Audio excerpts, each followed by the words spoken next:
Was the father of anthropology a racist? A 250-year detective story. My name is John S. Michael. I am an independent scholar. If you want to know more about the things I write about, you can go to www.michael1988.com. I'm going to talk today about Johann Friedrich Blumenbach, a man who is sometimes known as the father of physical anthropology. I'm going to tell you a detective story, and the crime is rigging research to support race supremacy. The suspect, Johann Friedrich Blumenbach, who lived in the late 1700s, early 1800s, he lived a long time. He was an anatomy professor, a museum curator, a very highly regarded man of science for his era. The place, University of Göttingen in Germany. It is a German university. It's still around today. It was founded by King George I of England, who was also a duke who governed part of Germany. He was born in Germany, and so a lot of the scholarship from Britain uh, was sort of hand in hand with the kind of scholarship that was going on at this one university in Germany. So, our suspect, Blumenbach, who was he? He wrote a best selling anatomy book. He was a museum curator for 50 years. That was a long time. Back then, it still is a long time. And he was one of the people who really helped establish what a museum was, where they would gather animals and stuff them and rocks and minerals and all kinds of stuff. And they didn't have slideshows back then. So if they had a class, they would pass around a stuffed Arctic fox, like in this picture, so that the students would know what's going on in the world of biology or anatomy. He was the first person to describe the platypus, which a lot of people didn't really believe it existed. He was probably sent to him pickled. And again, these were the sort of things that British sailing ships were finding all over the world, and they sent to this museum in Germany because it was basically paid for by the King of England. He was also a biological theorist. This diagram shows the number of times his name is mentioned in publications that are in Google Books. And as you can see, 1810, 1830, his name comes up a lot. But as soon as evolution really becomes popular in the 1860s and 70s, people stopped taking an interest in Blumenbach. His theories simply were outdated. He was what you would call an environmentalist monogenist. That's an old fashioned use of the word environmentalist. He argued that the environment shaped life forms, so he was an environmentalist. He did not accept that heredity shaped life forms, so he was not hereditarian. Using the cliche, he favored nurture over nature. He thought that you weren't simply born and then destined to be something either intelligent or wise or moral or healthy based on just your what you inherited from your parents. He was also a monogenist. He argued that all humans shared one origin, and that's similar to what they say in the Bible, where they say Adam and Eve gave rise to the sons of Noah. However, not everybody in Europe and the Western tradition agreed with that. Julian the Apostate, who was a Roman emperor who was not a Christian after the empire became Christian, he really never believed this whole Adam and Eve thing. And this fellow in the red clothing here, Lord Kames, about the same time that Blumenbach was beginning his research, Lord Kames, he advocated polygyny. They were polygynists, not polygamists. That polygyny means many kinds. They argued that there were the different human groups had different origins. It's also called many Adams. And polygenism became very popular in the Victorian era, especially in slave nations and European colonies, of which There were many during the Victorian era.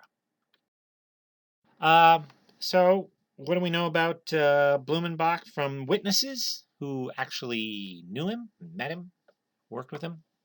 Well, Johann Gruber said Blumenbach defended the unity of mankind when slave traders needed to be wakened from their slumber. Karl Marx, not that Karl Marx, Karl F.H. Marx, who, like the famous Karl Marx, they were both German Jews, except Karl F.H. was a anatomy professor at Göttingen University. He was friends with Blumenbach. He was Blumenbach's physician, and he wrote Blumenbach's obituary.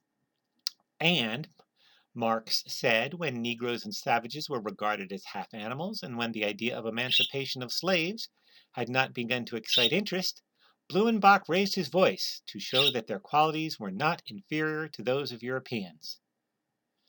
So, my parakeet is now raising his voice in the background. But what Marx is saying is that Blumenbach really was somebody who was opposed to slavery. Um, Jean-Pierre Flourens wrote that for Blumenbach, all men are born or might have been born from the same man. He calls Negroes our black brothers.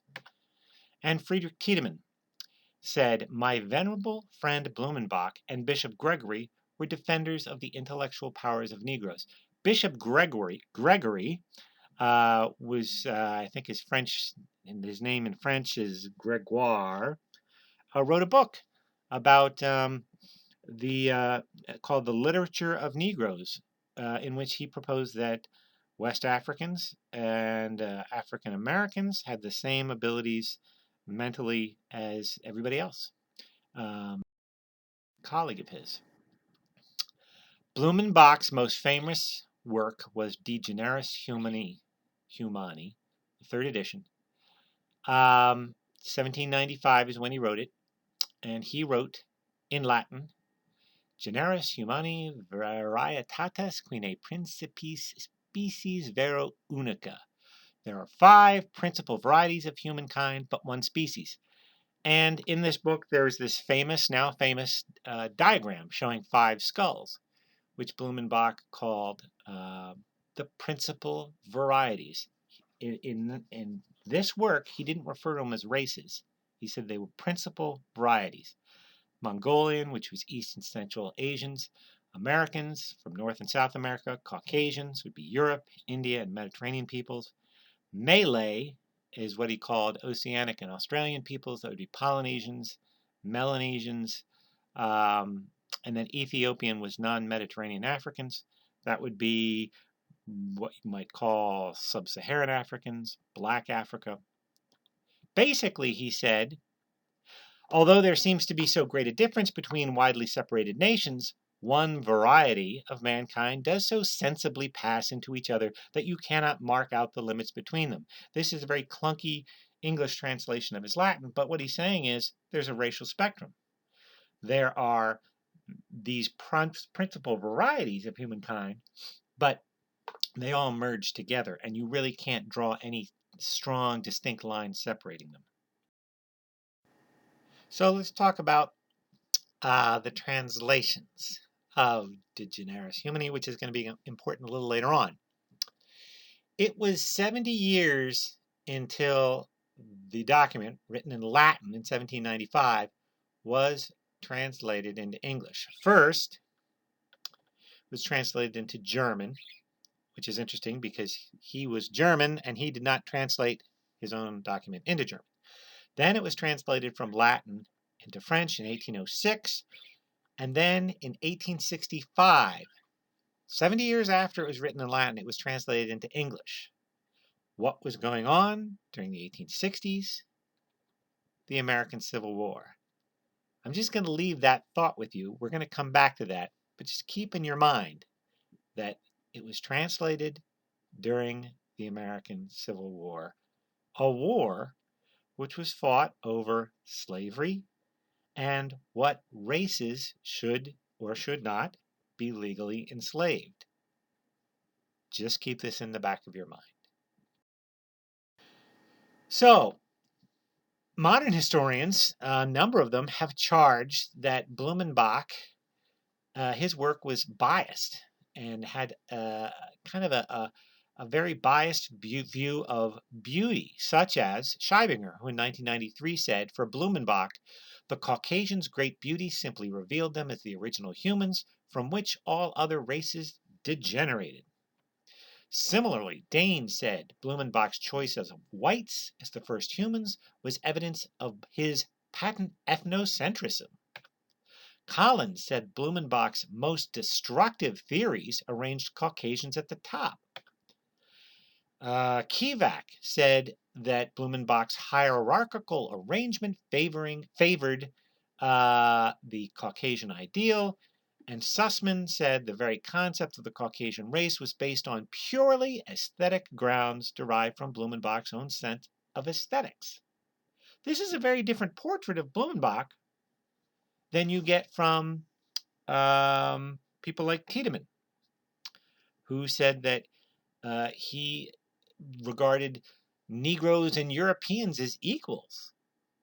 There seems to be a conflict between what modern historians have said about him and what people who knew him said about him.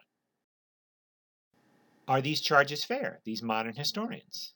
For example, Gould wrote that Blumenbach decided to rank people by physical beauty alone and established a racial model that placed a single race at the pinnacle, namely Caucasians. And this was an illustration from Gould's publication.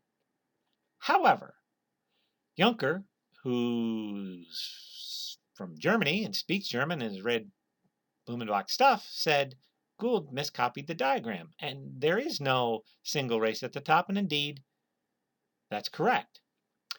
Cook, she said that Gould's critique was an inappropriately qualitative reading of Blumenbach's work from a popular magazine, which meant it was not peer-reviewed in a journal. So these people are saying Blumenbach's not, or Gould is not being fair to Blumenbach. However, maybe these charges are fair because when you read what Blumenbach wrote, or at least the 1865 translation, you see things like Blumenbach says Mongolian people have a nose that is apish. And Americans, that would be Native Americans, have a nose that is somewhat apish. And that Ethiopians have a knotty forehead. These are not very complimentary things to say. But there's something fishy about them. And this is something that I noticed when I was reading the English translation, because although I am not a thoroughly educated PhD in skull biology, I've done a certain amount of work as an undergraduate with skeletal collections, and even with just that knowledge, I know that apish nose does not make any sense. The phrase is just strange and odd, and that's why I looked into this. Orangutans have no bridge on their nose. And at the time Blumenbach was writing, orangutans were the only apes that Europeans knew about. So this nose right there, that would be an apish nose as far as Blumenbach was concerned. There's no bridge. Now, Native Americans, they do have a bridge on their nose. The drawing of Thayendanegea, also known as Joseph Brant, came from one of Blumenbach's publications. So we know that Blumenbach knew that Native Americans looked like this. And the fellow from the right is Ned Hatathi. He is the dean of a Navajo college back in 1971. I got his picture from a stock photo. When newspapers all went out of business, they started selling their stock photos, and you could buy them online. So I can use this because I own it. And it was work for hire. So copyright people, I'm cool. But both of those people have noses which have very strong bridges. Similarly, Fedor Ivanovich was an artist raised in Russia. He was a slave who was freed and then made his way to Italy. Some of his drawings are in the Philadelphia Museum of Art. And Blumenbach knew about him. And here off to the right, Dundog Zevindmig, who was the first prime minister of Inner Mongolia, I believe. And these guys, they have bridges to their noses. Uh, they look nothing like an ape's nose. It just doesn't make sense. Also, something fishy, the notion of West Africans having a knotty forehead. This is a drawing Albrecht Dürer did in 1508. That's almost 200 years before Blumenbach was writing his stuff. So Europeans knew very well, and Germans, that this is what West Africans look like. That's not a knotty forehead. And here is Dr. Kwame Nkrumah, um, and he was the first prime minister of Ghana, and some of his associates who are middle-aged men with foreheads whose they've lost some of their hair, and so you can see that their foreheads, they're not knotty. There's nothing about them that's knotty. Not even close. So that phrase just doesn't make sense. So that was wrong. So because I knew that there was some strange wording in the English translation, I looked and I found earlier translations of Blumenbach's works. Not easy to find, but if you do enough searching, actually mostly through Google Books, you can find these. So Mary Pokington, Nicholas Pitta, the Encyclopedia Londinense, William Lawrence, Conrad Multibrunn, and Oliver Goldsmith, they all translated parts of Blumenbach's Latin text before 1865, before the Civil War. So when you look at the 1865 translation done during the Civil War, and they say, what is the shape of a Mongolian nose? Well, the Blumenbach's Latin says it's naso parvo simo. The 1865 translation says it's small and apish. What do the other translators say? Well, they say it's flat. Flat, small, and flat. They pretty much agree that it's flat, not apish. And if you look at the noses of these two gentlemen here, yeah, they're kind of flat. What's wrong? The 1865 translation confused the Latin word simus, which means flattened, with simius, a word that refers to an ape. So the guy doing the 1865 translation didn't do a very good job. Finding number 2, this bizarre translation of Blumenbach's original, which says Franz Gibba fornicata, the forehead of West Africans. The 1865 translation is knotty and uneven. The other translators said arched, arched, convex and arched, low, narrow, and slanting. Yeah, that actually kind of does describe West African populations who the Germans would have known about. It's kind of an arched forehead, sure. It's not knotty. Finding number 3. As you recall, a few slides back, I was talking about how some modern historians really thought that Blumenbach had this sense of beauty where he thought that Caucasians were much more beautiful than West African people. The Northern Europeans were the most beautiful. Well, there is an interesting incident that occurred in 1799 when Blumenbach met Pauline Hippolyte Busson, a midwife. She was born as a slave in Santo Domingo to West African parents. Somehow she got free. Somehow she made her way to Switzerland and she became a very famous and successful midwife. Blumenbach called her the pretty negress of Verdun. Lieben hübsche Negress von Verdun. He wrote an article that read, her face, this is Madame Busson, was such that even the nose and somewhat thicker lips had nothing peculiar, certainly nothing unpleasant in their appearance. And had the same features occurred in white skin, they would have excited very general admiration. General admiration, which says most people would have thought she was pretty nice looking. But then the 1865 translation reads, such a countenance, even in the nose and somewhat thicker lips, was so far from being surprising, that if one could have set aside the disagreeable skin, the same features with white skin would have been universally pleased. That phrase, disagreeable skin, does not occur in what Blumenbach wrote. He never said her skin was disagreeable. He just said, the only difference between her and a woman who everybody would say was beautiful was skin color. He didn't say her skin was disagreeable. Something's going on here. Finding number 4 regarding Mongolian beauty.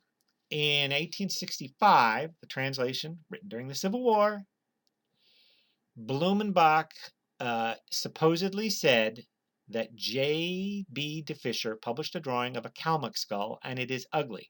Kalmuks is an old-fashioned word for one of the most easternmost populations of Mongolians. So these people would be in Siberia in Russia. This is the picture of the skull. This is what he's talking about. However, Blumenbach's Latin reads, in 1734, J.B. de Fischer said that a Kalmuk skull was ugly. However, it is unfair to draw conclusions of a whole race from one or two specimens, and Pallas was a guy who traveled throughout Russia, says that the women, the Kalmuk women, their girls would find admirers in cultivated Europe. So what Blumenbach is saying is this drawing is ugly. De Fischer says it's ugly, but I don't agree with him. And if you look at this drawing, it's not a very good drawing. That's the chin. Nobody has a chin like that. And Blumenbach saying, yeah, De Fischer said it's ugly, but he's wrong. These Mongolian people, their girls could find admirers in Europe. But that's not the way the 1865 translation reads. So, something's going on with this 1865 translation. Who was the translator? His name was Thomas Bendische. He wrote the first history of anthropology. Some historians from the early 20th century called him the most virulent person I remember to have heard of. He was vice president of the Anthropological Society of London, which was a group which very consciously and specifically researched anthropology from a race supremacist perspective. Their whole basic foundation notion was that Northern Europeans were more supreme in intellect, morality, physical abilities than everybody else. Their members included American representatives of the Confederacy. Remember how I said this all occurred during the Civil War? Yeah, there were people from the Confederacy who were members of this British organization. It was founded by James Hunt, a speech pathologist from Britain. Very successful speech pathologist, made a lot of money, and he wrote a book called The Negro's Place in Nature. Now, he's a speech pathologist. He's not an anatomist, he's not a zoologist, he's not what we would call an anthropologist. He's a guy whose expertise is speech pathology. Yet, he felt that he knew enough about humanity to write a book called The Negro's Place in Nature, in which he stated the Negro is inferior intellectually to the European, and he wrote, there is good reason for classifying the Negro as a distinct species from the European. Now, this book that he wrote, it's hard to see here, but it says price 15 cents. So this was not some sort of academic journal article or something that was going to be placed in libraries. He was trying to push this as a book that people would read. He wanted to influence public opinion. But wait, there's more. This is the boring slide, because one of the things that I found out was there were two translators. The 1865 book, written in English 70 years after Blumenbach, there was one translator who translated chapters 80 and 90, and he was the one, I presume it was a he, who said that he used the terms like apish and naughty, and he described the word the venustum and formosam as most handsome and becoming. But then, whoever wrote chapter 56 had very similar phrases, and they translated them differently. They said seamus means nose flattened, and the forehead was short, not knotty. And the words venustum and formosum are handsome and becoming, but becoming and beautiful in the other one. Clearly, there were two different translators. What's interesting is whoever wrote chapter 56 agreed with the 6 previous translators I mentioned. Whoever wrote chapters in 80 and 90 takes a more race supremacist view, has sort of insulting things to say about non-Europeans. So, the academic findings of my research were that modern scholars have relied too heavy on Bendishi's translation. They've largely overlooked the 6 sufficiently well-informed translations that predate Bendishi's, and they overemphasize the influence of aesthetics in Blumenbach's writings, which are undeniably evident. You read his stuff, he's talking about beautiful women quite a lot. Clearly, he had an interest in women and had an interest in beautiful women, but he says that Caucasian women are beautiful. And then he says he met this West African woman who was beautiful.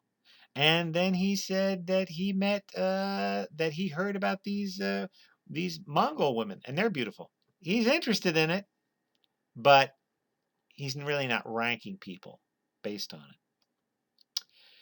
He should be understood as a unique character who valued conventional beauty, yes, but also he was a strange guy. I mean, he had a really good sense of humor, remarkably uh, offbeat, and he kept a 3-legged goat as a pet. That's the sort of things he did. Uh, so you really can't just stereotype him as being just a racist European who thought white women were more beautiful than everybody else. He really bucked that trend. His views need to be more rigorously researched by examining all of his works, not just those that focused on racial variation. Or put another way, he got hijacked. So, in the 19th century, race supremacists fabricated a narrative of Blumenbach as one of their own. Samuel Taylor Coleridge, the poet who wrote, "In Xanadu did Kubla Khan a stately pleasure dome decree." I don't know why I know that poem, but I do. Um, he was a student of Blumenbach's, and he said that Blumenbach created a scale of dignity with Caucasians at the top, Malays and Americans a little lower, and Negroes and Mongolian Asiatics below that. That's not what Blumenbach said. Joseph Davis, who is a member of the same organization as Thomas Bendishi in 1867, again, around the time of the Civil War. In this image, we see Blumenbach presented alongside um, Samuel George Morton of Philadelphia, who was a polygenist who studied skulls and said that the different races were basically different species. So they're falsely comparing Blumenbach to Morton. And then Blumenbach got hijacked again by anti-race supremacist authors. I think their hearts were in the right place, but they incautiously accepted the fabricated 19th century narrative. Don't believe everything you read in the papers from the 19th century. That's the moral of the story. Well, why does this matter today? Well, we really need to talk about race. Everyone says we need to talk about race. We need to talk about race. But nobody really wants to talk about it. But we really do because 40% of millennials born between 82 and 2000 are a minority race or ethnic group. We just can't get away from this. But we don't like to talk about race because ethnic cleansing. These images here show what was it called? It was the Pequot War. Took place in Massachusetts, and one of my ancestors was one of those guys who it was the English from Connecticut. Yes, it was Connecticut. It wasn't Massachusetts. They joined together with, I believe, Narragansetts to basically massacre the Pequots over a period of a couple days. And it happened again and again. Slavery. One of my ancestors also owned slaves in Maryland. And that's that's an unavoidable part of the United States history, and it basically is. You really can't talk about race in America or Europe or really anywhere without seeing the influence of slavery and the slave trade on people's attitudes and even scientists' attitudes on race. But by talking about race, we discover things we didn't know, um, or that are not talked about much. This fellow, we begin with Aquiano. His first name was Oleadu. Interesting fellow, was a slave in West, or was enslaved, born in Africa, enslaved in the United States, somehow got free, spent time exploring Canada, northern Canada, settled in Britain, got married, settled down, wrote a book about his interesting life. Benjamin Banneker, famous for what he actually did was he wrote farmers' almanacs. His grandmother taught him to read. She was British. She was an indentured servant who was charged with stealing milk, came to the United States, married an African slave named Banneker, back when you could do that. And she taught him to read. He was 1/4 European, African American. Frederick Douglass was half European. His father was either the master or the master's son at the plantation where he's born on. And interestingly enough, later in life, he got to know his white half brother, and they kind of got along. Um, Andre Dumas, Alexander Dumas, who was the wrote the Three Musketeers. He was 1/4 black. His grandfather was from Haiti, a famous soldier. I think they're making a movie about him. And then Blumenbach, this is a German guy, whose history we really never got right.